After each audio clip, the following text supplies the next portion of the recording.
For Dominic Marchese, Donald Trump represents a new era for America. The farmer from Northeastern Ohio used to be a Democrat, but he doesn't like the country's direction and now has a deep distrust of Washington.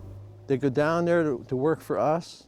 They end up voting for the measures lobbyists work for. So not in our best interests. These people are political whores. Come on, guys. Come on.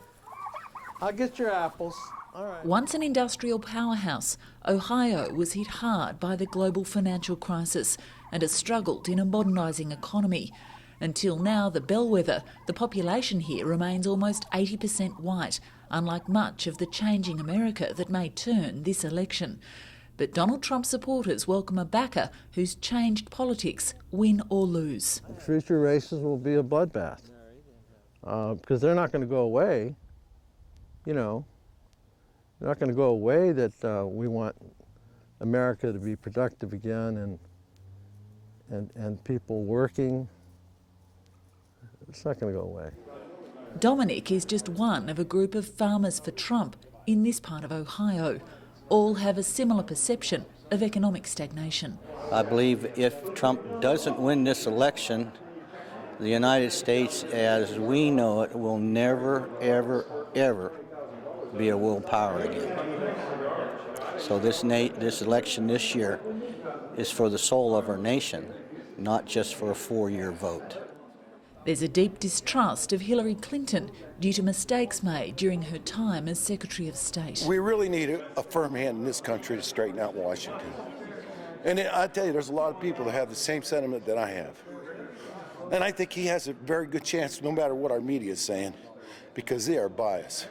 Ohio has correctly chosen the president in 24 out of the last 26 elections.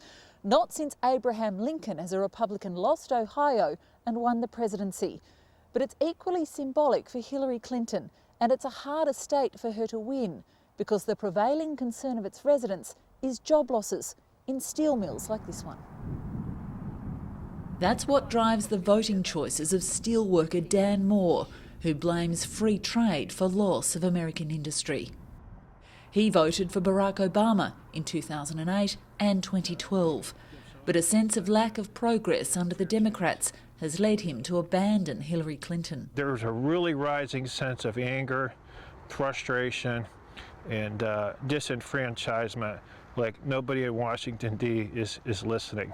So he's voting for Donald Trump. A lot of people, including myself, are calling for a second American Revolution.